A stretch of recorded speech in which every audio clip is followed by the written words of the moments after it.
السلام عليكم طلاب الصف السادس الابتدائي، عاملين ايه؟ اتمنى تكونوا استفدتوا الحصه اللي فاتت. ان شاء الله هننزل اسئله حل الواجب برضو على نفس الصفحه، شوفوا حل الاسئله. تاني درس عندنا يا اولاد بنتكلم عنه هو ظهور الاسلام في الوطن العربي. لما هاجي اتكلم عن ظهور الاسلام يبقى اول حاجه هتكلم عنها هو مولد الرسول صلى الله عليه وسلم. اول حاجه عندي في مولد الرسول اتولد فين؟ قال لي الرسول اتولد في مكه المكرمه. وبعد ما اتولد في مكه المكرمه قال لي ده اتولد يوم 2، كان يوم 12 من شهر ربيع الاول لسنه 570 ميلاديه. يبقى انا عندي لازم اكون عارف ان الرسول اتولد يوم 2، اليوم ده كان بيوافق 12 من شهر ربيع الاول لسنه 570 ميلاديا. ولد الرسول يتيما. يعني ايه ولد الرسول يتيما؟ دي قصه هنحكيها كده مع بعض. الرسول والده كان اسمه عبد الله. عبد الله ده زوجته عرفته ان هي بقت حامل، سافر في رحله تجاريه لبلاد الشام. اثناء عودته من الرحله دي توفى، تعرض لمرض وتوفى على اثر ايه؟ هذا المرض. طب لما توفى قال لي بعد كده زوجته خلفت الرسول صلى الله عليه وسلم، فاصبح الرسول حينما ولد كان يتيما. طيب والدة الرسول تنسب إلى بني وهب، وهي اسمها أمنة بنت وهب، ودي كانت من سادة قريش. العيلة دي كانت من أسياد إيه؟ قريش. ونسب الرسول نفسه برضو، يعني عيلة والده كمان برضو كانت من سادة قريش. يرجع نسب الرسول إلى سيدنا عدنان ابن سيدنا إسماعيل ابن سيدنا إبراهيم عليهم السلام جميعا. طيب الرسول لما ولد قال الرسول عاش في بداية حياته لما عنده من طفولته لحد سن 4 سنوات ده مع مرضعته اللي هي حليمة السعدية.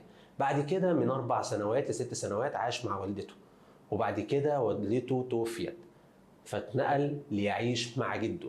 ولما وصل لسن 8 سنوات جده هو كمان توفى فاتنقل عشان يعيش مع عمه أبو طالب.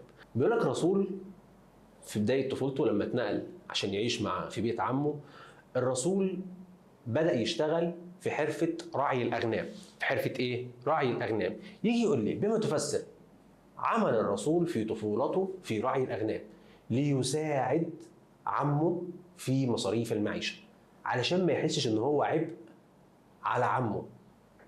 يبقى الرسول لما نزل يشتغل ليساعد عمه إيه؟ في مصاريف المعيشة.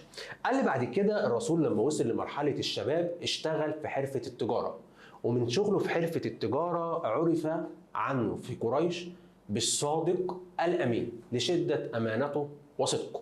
ومن هنا سمعت عنه السيدة خديجة وأرسلته بتجارة خاصة بيها لبلاد الشام، وأثناء عودته كان معاه الصبي أو الغلام بتاعها اللي هو عبد تابع ليها كان اسمه ميسرة. لما ميسرة رجع فحكى للسيدة خديجة عن الرسول عمه صلى الله عليه وسلم وعن طريقته اسلوبه في البيع والشراء وعن امانته، فاعجبت السيدة خديجة بالرسول، والرسول هو كمان اعجب بيها وحصل الزواج بينهم. بعد كده هنتكلم عن ظهور الاسلام. قال الرسول كان متعود ان هو بيطلع لغار اسمه غار حراء. غار ايه؟ حراء. غار حراء ده موجود في مكة، وكان بيتعبد في الغار ده. قال لي فضل على الطريقة دي كل سنة لحد ما وصل لسن 40. يبقى الرسول نزلت عليه الرسالة وهو عنده 40 سنة، وأول كلمة نزلت عليه في الرسالة هي كلمة اقرأ. هي كلمة إيه؟ اقرأ. عشان كده بنقول إن الإسلام دين يدعو للعلم والتعلم. الإسلام دين يدعو لإيه؟ للعلم والتعلم. بعد كده بدأ الرسول صلى الله عليه وسلم إن هو يدعو قومه، لكن في البداية كانت سرا. في البداية كانت إيه؟ سرا. طب إحنا عايزين نعرف بقى أحوال قريش أو شبه الجزيرة العربية قبل نزول الإسلام كانت عاملة إيه؟ هنتكلم على الحياة السياسية والحياة الاقتصادية والحياة الاجتماعية. فلما هاجي أتكلم على النظام السياسي أو الحياة السياسية اللي موجودة، قال لي ده كان اللي موجود هو النظام القبلي. النظام إيه؟ القبلي. يعني موجود القبيلة، والقبيلة دي اللي بيحكمها هو شيخ القبيلة. يبقى القبيلة أو النظام القبلي ده بيتمثل في إيه؟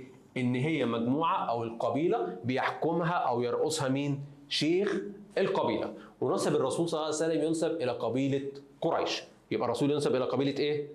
قريش. نيجي بعد كده عندي تاني نقطة، ماشي، الحياة الاقتصادية.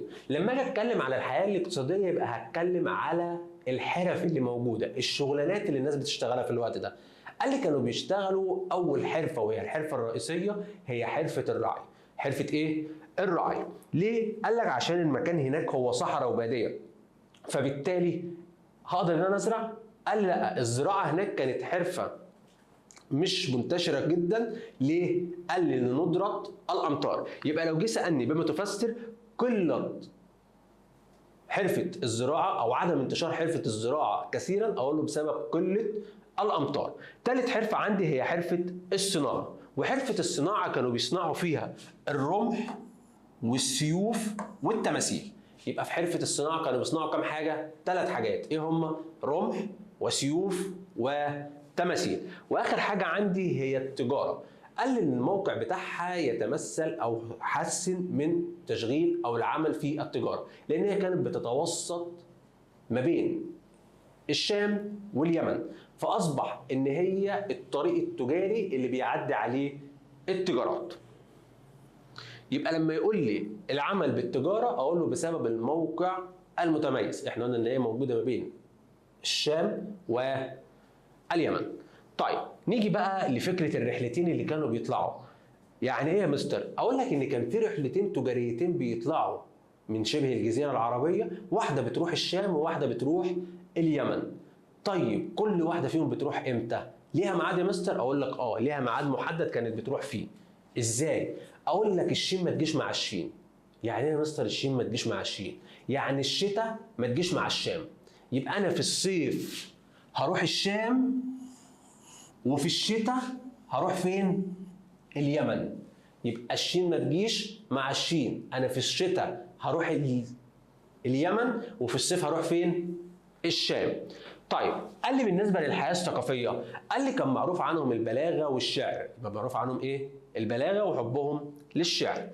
طيب الحياه الاجتماعيه، قال لي انتشر ما بين العرب في الوقت ده صفات كتير، كان في منها صفات حسنه وفي منها صفات سيئه.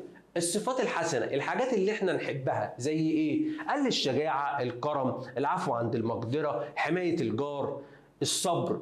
كل دي كانت صفات جيده او حسنه موجوده ما بين اهل الوطن العربي او ما بين سكان شبه الجزيره العربيه. طب ولما اجي اتكلم بقى على الصفات السيئه، قال لي اول حاجه الاخذ بالثأر، تاني حاجه وأد البنات، شرب الخمر، لعب الميسر.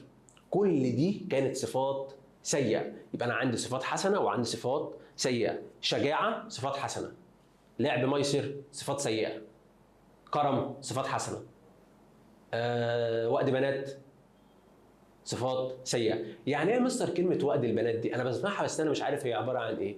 هي دفن البنات احياء. يعني كانوا بيحفروا حفره ويدفنوا البنت وهي صاحيه ويردموا ايه عليها. نيجي بعد كده نتكلم عن مراحل الدعوه الاسلاميه. هي المراحل بتاعت الدعوه دي كانت مرحله. قال لي ان الدعوه الاسلاميه مرت ب4 مراحل. مرحلتين موجودين في مكه ومرحلتين بداوا يظهروا بعد الهجره ليثرب او للمدينه. طيب المرحلتين اللي موجودين في مكه ايه هم؟ قال لي اول حاجه او المرحله الاولى هي الدعوه سرا. اثناء ما الرسول بدا يدعو في بدايه الدعوه الاسلاميه دي كانت دعوه سريه. طب الدعوه السريه دي كانت ازاي؟ قال لك ان الرسول كان بيدعو الناس القريبين منه. يبقى الرسول صلى الله عليه وسلم كان بيدعو مين؟ الناس المقربين اليه. دي في البدايه، وكان الموضوع سري، ما كانوش بيبقوا معرفينه للناس كلها في العلن. تمام؟ خوفا من ايذاء قريش. خوفا من ايذاء مين؟ قريش. طيب الدعوه السريه دي استمرت لمده قد ايه؟ قال لي 3 سنوات. يبقى انا عندي الدعوه السريه استمرت لمده 3 سنوات. طيب خلال ال3 سنوات دول دخل عدد للاسلام. طيب من اشهر الناس اللي دخلت الاسلام او اوائل المسلمين، لو جيت اتكلم من السيدات فهي السيده خديجه زوجة الرسول صلى الله عليه وسلم. ثانيا لو هتكلم من الرجال كان اول من امن من الرجال هو ابو بكر الصديق رضي الله عنه. وعندي اول من امن من الصبيه من الشباب الصغير هو مين؟ علي ابن ابي طالب. طيب نيجي بعد كده نتكلم بقى في المرحله الثانيه، والمرحله الثانيه دي لما الرسول دعا للاسلام جهرا. لما نزل الامر للرسول ان هو يدعو للاسلام جهرا. طيب قال لي ان حصل ساعتها ايه بقى؟ بدات في الاول قريش تحارب الرسول.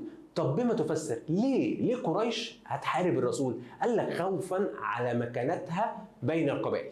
خوفا على مكانتها ايه؟ بين القبائل. قريش بدأت تخاف على المكانة بتاعتها ما بين القبائل، علشان كده بدأت ان هي تحارب الدعوة الإسلامية.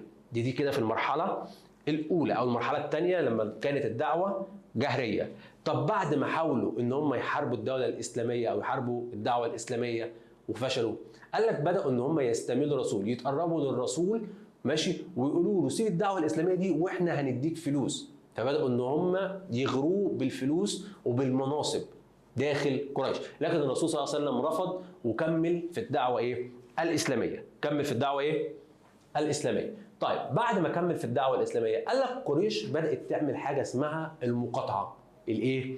المقاطعة. طب المقاطعة دي عبارة عن ايه؟ قال لك ان احنا لا هنبيع للمسلمين ولا هنشتري منهم ولا يزورونا ولا نزورهم. يبقى المقاطعة اللي عملتها قريش دي كانت عبارة عن ايه؟ قال لك احنا ولا هنشتري من المسلمين ولا هنبيع لهم ولا هنزورهم ولا يزورونا.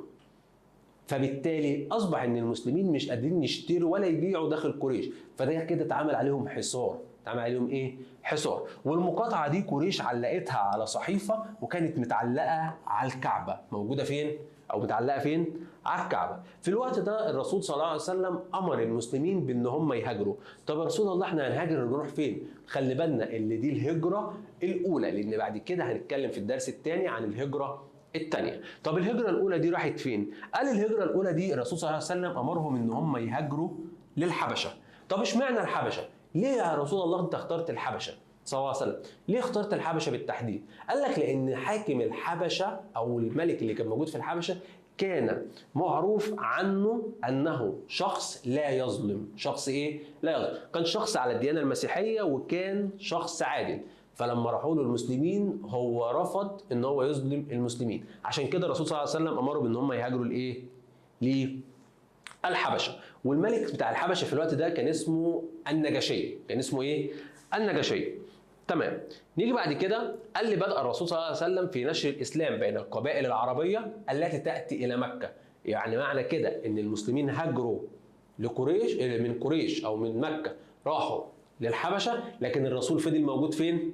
في مكه. فبدأ ان هو يستقبل الوفود اللي بتيجي مكه وبدأ يعرض عليهم الدين الاسلامي. بدأ يعرض عليهم الدين ايه؟ الاسلامي. ومن اشهر الوفود دي كانت الوفود اللي بتيجي من يثرب، اللي بعد كده لما الرسول هيهاجر اليها هتتسمى بالمدينه المنوره.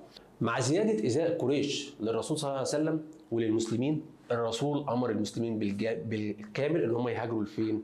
للحبشه.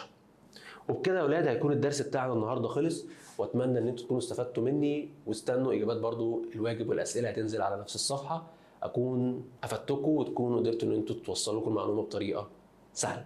اشوفكم على خير الحصه الجايه. سلام.